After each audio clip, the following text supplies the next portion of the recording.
Muito boa tarde, tudo bem por aí? Sejam bem-vindos à Oração Ação, o nosso cantinho, o nosso momento espiritual, o nosso exercício do Espírito.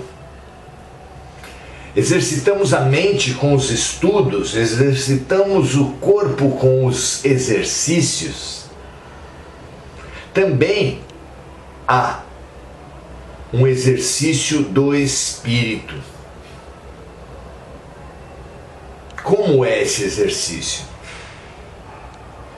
O exercício do Espírito se dá na matéria, é o que nós vamos ver hoje. Mas desde que vivamos esse exercício na matéria com reflexão, não basta viver. É curioso que nas Forças Armadas as pessoas são promovidas por antiguidade, em outras instituições também. Ou por antiguidade ou por merecimento.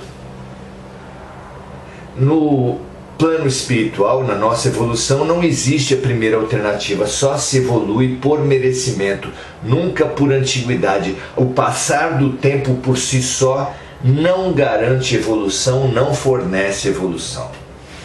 Para ocorrer evolução é preciso, sim, viver, experimentar, mas também refletir, assimilar.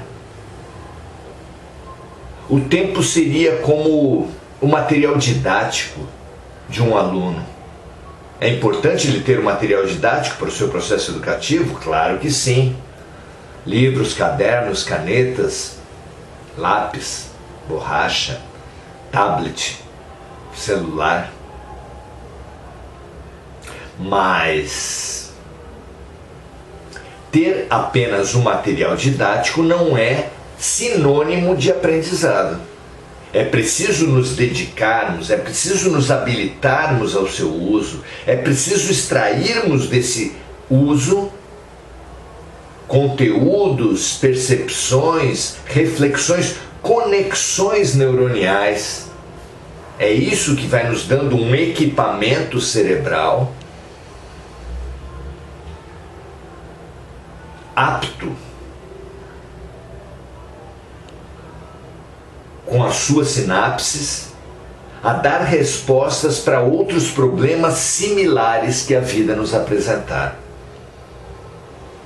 Sempre que o cérebro reconhece um raciocínio similar, não precisa ser igual, fazemos comparações, fazemos metáforas.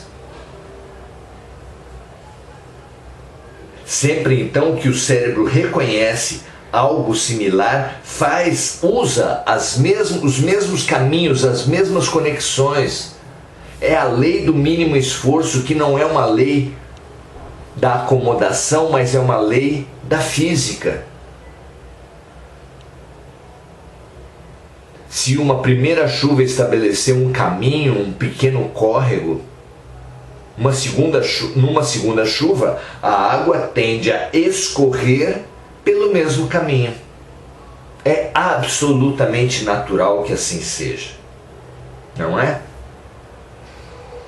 O cérebro, da mesma forma, se estabelecemos um raciocínio, e se esse raciocínio, corretamente ou erroneamente, for identificado por nosso cérebro como similar a uma nova situação, o nosso raciocínio tende a funcionar da mesma maneira. Grosso modo, podemos dizer que no mundo primitivo a influência da força física era muito grande. Era ela que determinava a sobrevivência, seja para a caça, seja para a guerra. O preconceito de uma pretensa superioridade masculina se deu exatamente por o elemento masculino deter mais músculos. Mas é claro que os músculos favorecem a execução de algumas tarefas, de outras não. De outras até atrapalha. Fazermos a comparação de que porque os homens, por serem não só mais musculosos, mas mais agressivos, em média, são superiores às mulheres, porque funcionam melhor num campo de batalha, é uma comparação infeliz. Aliás, infeliz e que trouxe muita infelicidade. Mas é a lei do mínimo esforço que faz com que repliquemos raciocínios, produzamos e utilizemos padrões, pré-conceitos, crenças que às vezes são limitantes e às vezes são expansivas da alma, da compreensão, da consciência e da fraternidade. Muito bem, hoje vamos trabalhar uma questão fundamental para a nossa evolução. Entendermos o papel da matéria e do espírito no processo de evolução. Claro que não conseguimos exaurir um tema como esse, mas talvez a nossa reflexão possa contribuir para os seus estudos, para os nossos estudos e para os seus estudos em particular, já que esse é um tema que nos demandará ainda muita reflexão. Vamos ver como Kardec pergunta e como os espíritos respondem a essa questão que é tão importante no nosso autoconhecimento, no conhecimento da vida e na evolução da criatura. Vamos lá? São as questões 196 e 196A, onde nós temos o seguinte: se os espíritos apenas podem se melhorar suportando as dificuldades da existência em corpo físico, podemos concluir que a vida material é uma espécie de depurador pela qual devem passar todos os seres do mundo espiritual para alcançarem a perfeição? Olha que interessante isso. E a resposta vai numa concordância com a pergunta de Kardec. Sim, respondem os espíritos, é exatamente isso. Os espíritos se melhoram através das provas, evitando o mal e praticando o bem. Mas somente depois de muitas encarnações sucessivas é que eles atingem, num tempo mais ou menos longo e conforme os esforços empregados, o objetivo para o qual se destinam, ou seja, a perfeição. Não abre um leque interessante para compreendermos o projeto pedagógico de Deus para as criaturas? E a questão 196A vai na mesma linha. É o corpo físico que influi sobre o espírito para que este se melhore, ou é o espírito que influi sobre o corpo? Não é? E a resposta vem: o espírito é tudo. O corpo físico é apenas uma vestimenta que apodrece, assim é sempre o espírito que influencia o corpo. Vamos ver o que podemos pensar a respeito disso e você vai ver se isso pode contribuir para suas reflexões, se bate com o que você também pensa. Os espíritos revelaram, aqui mesmo nesse maravilhoso O Livro dos Espíritos, na questão 919, que o autoconhecimento é o grande caminho da evolução. E também revelaram repetidamente na codificação espírita que os espíritos nascem simples e ignorantes,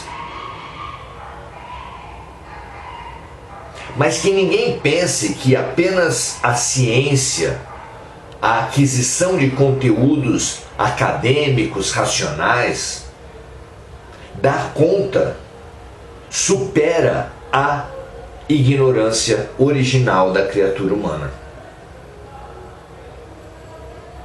Porque o autoconhecimento é tão importante quanto o conhecimento da vida, o conhecimento das leis de Deus, o conhecimento das coisas, o conhecimento e o reconhecimento dos outros.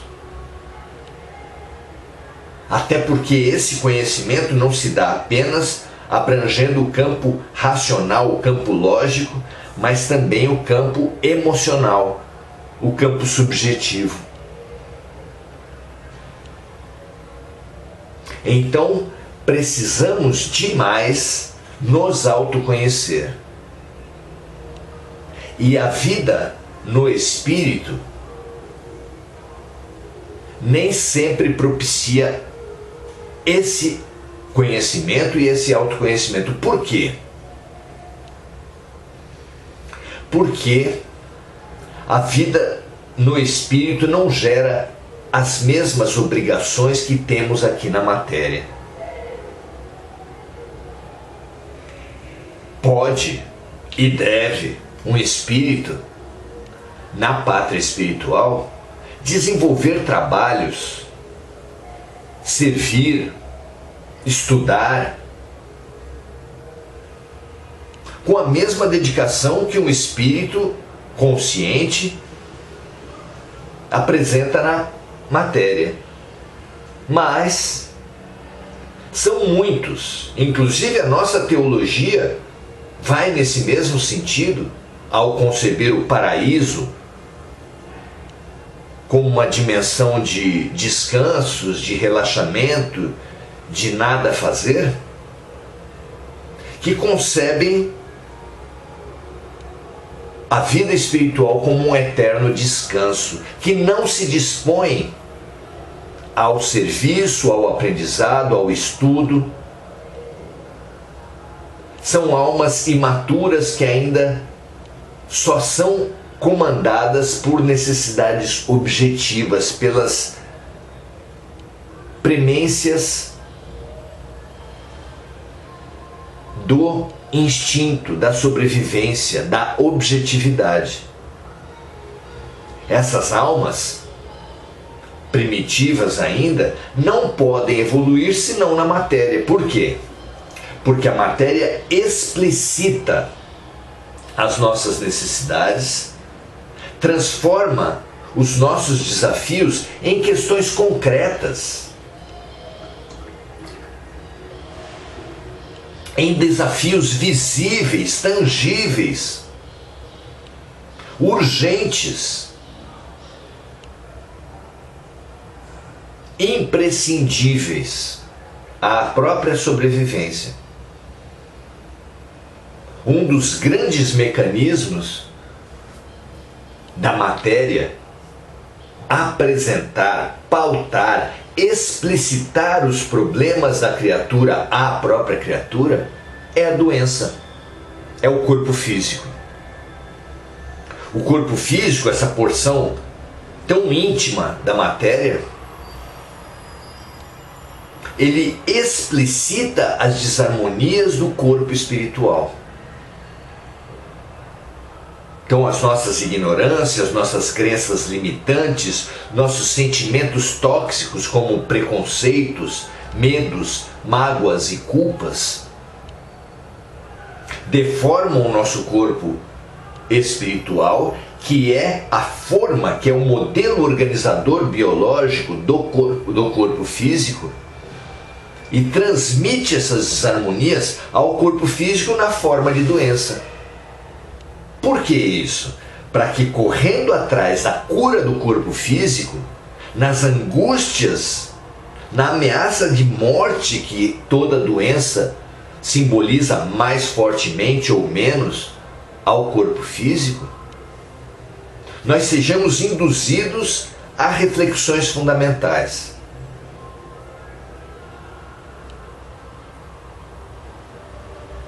Todas as doenças que limitam o cérebro, as síndromes, as limitações, as deficiências, por exemplo, a paralisia cerebral, a síndrome de Down, o autismo, mas há uma quantidade muito grande de limitações,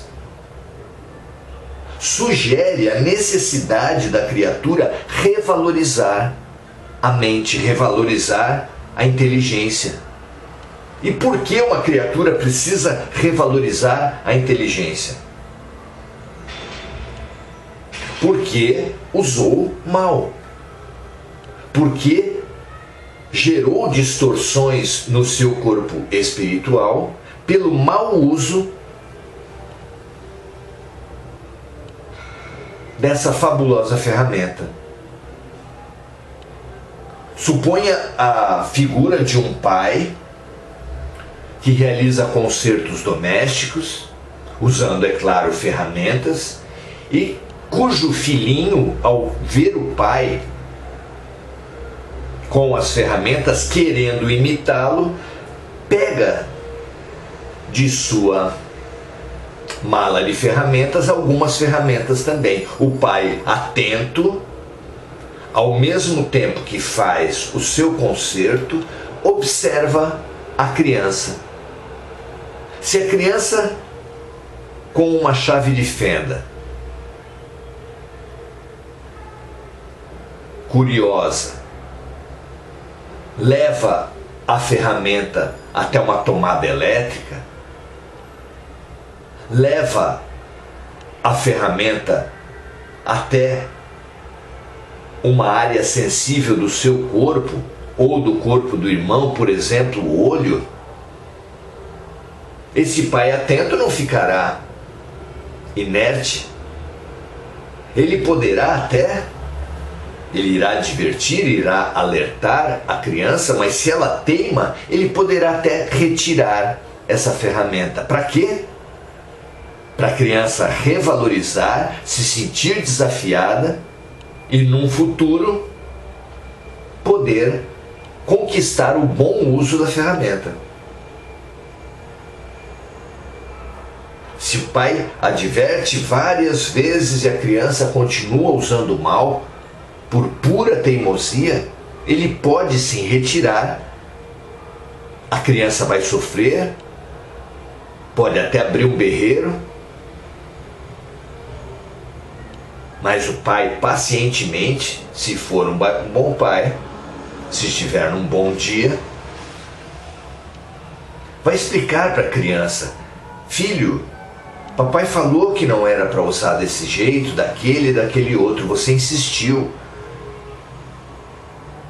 Então você passou para papai uma certeza de que você ainda não está maduro para bem utilizar. Com a retirada da ferramenta, você vai pensar, vai ter vontade de mexer novamente com a ferramenta e vai ser novamente convidado a um uso responsável. Não é assim? Pois a ferramenta explicita uma incompreensão, um primitivismo e até uma violência daquele espírito infantil, assim como a matéria explicita a violência, as desarmonias do espírito. Por isso a matéria é imprescindível, já que nós não temos a disponibilidade, a boa vontade para nos examinarmos sistematicamente, profundamente, preferindo, ao contrário, apontar o erro dos outros, o problema dos outros, como causa dos nossos problemas, é o sinal evidente da nossa imaturidade. A vida precisa mostrar, explicitar, por exemplo, na doença, que é a impressão, a explicitação na matéria das nossas harmonias, a necessidade de refletirmos sobre os nossos problemas. Outro instrumento fundamental que a vida usa para, através da matéria, estimular o espírito à sua evolução, é a lei de atração. Nós atraímos nas nossas vidas, nos fatos das nossas vidas, pessoas, relações, situações, coisas. Cada situação, cada fato, cada relação da vida é atraída para nós de uma forma precisa e exata para nos desafiar e nos reharmonizar.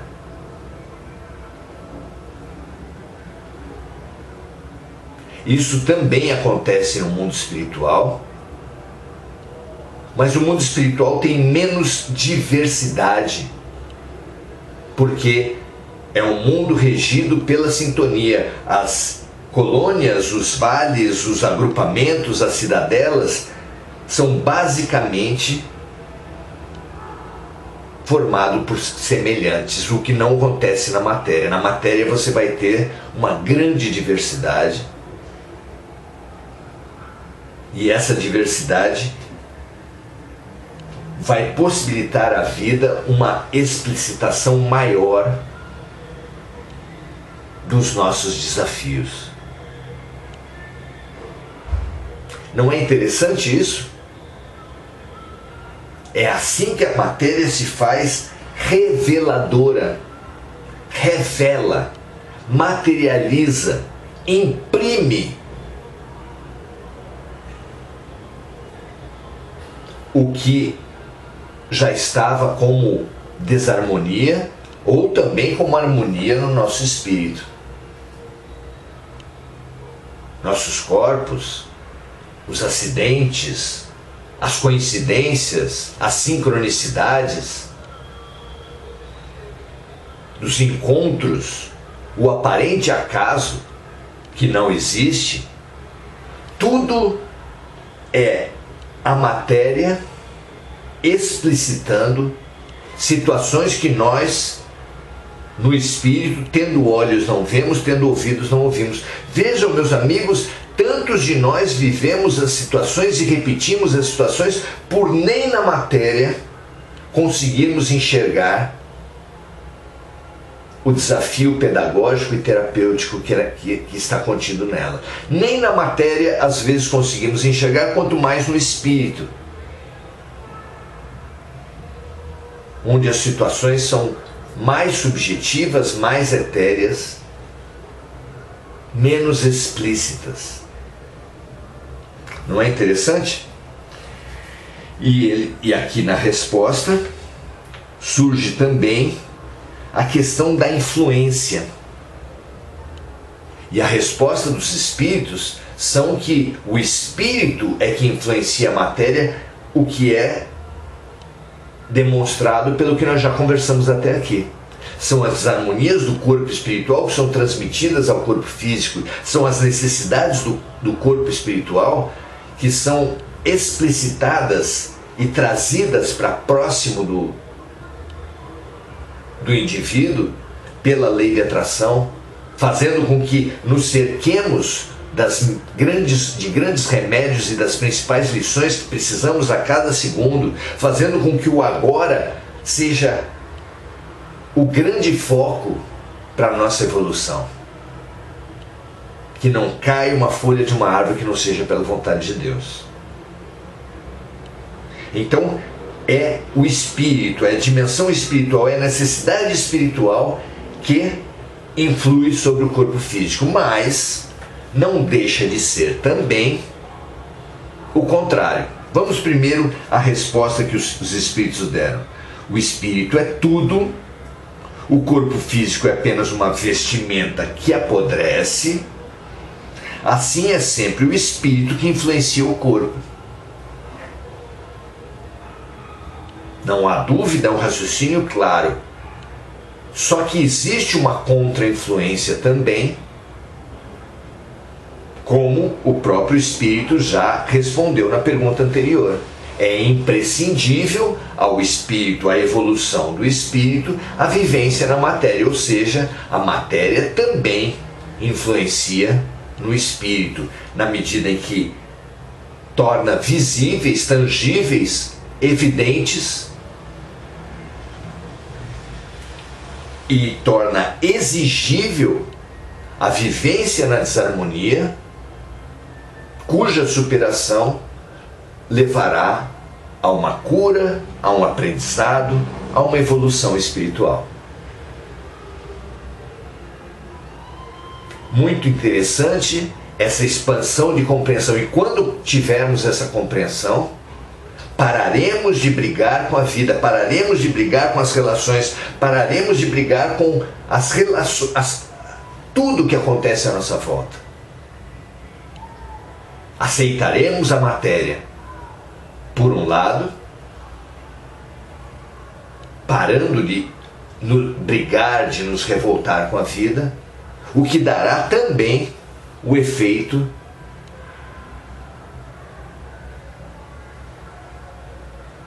de extinguir a necessidade de desistir da vida. Porque a lei de atração na matéria é uma oportunidade única, é uma escola perfeita, é um hospital exato. E como as nossas necessidades não vão ser superadas pelo evento morte, mas são superadas pelo evento vida na matéria, todas as nossas lacunas e as nossas necessidades, inclusive aquelas que a nossa teimosia exigiu que viessem pela dor, continuarão. Porque o nosso problema básico somos nós. E o nosso desafio existencial, nosso desafio espiritual, claro, permanecerá após a morte. A morte não soluciona nada. Mas a vida bem vivida é a solução dos nossos problemas mais urgentes, ou pelo menos daqueles problemas que nós já estamos maduros para enfrentar.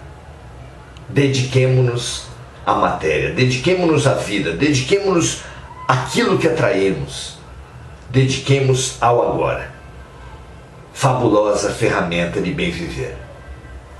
Muito bom que essa lição aos poucos nos permita a superação da revolta, esse atoleiro da alma, a superação da autocompaixão, da pena de nós mesmos, esses dois atoleiros da alma que nos fazem gastar energia como um carro no atoleiro, mas não sair do lugar. Muito bom estar com você, Regina Frutuoso, Maria Aparecida Nicolas, meu amigo da Serra de José, Zé Ferro. Muito legal você estar aqui, Zé. Prazer mesmo. Marlene Martins.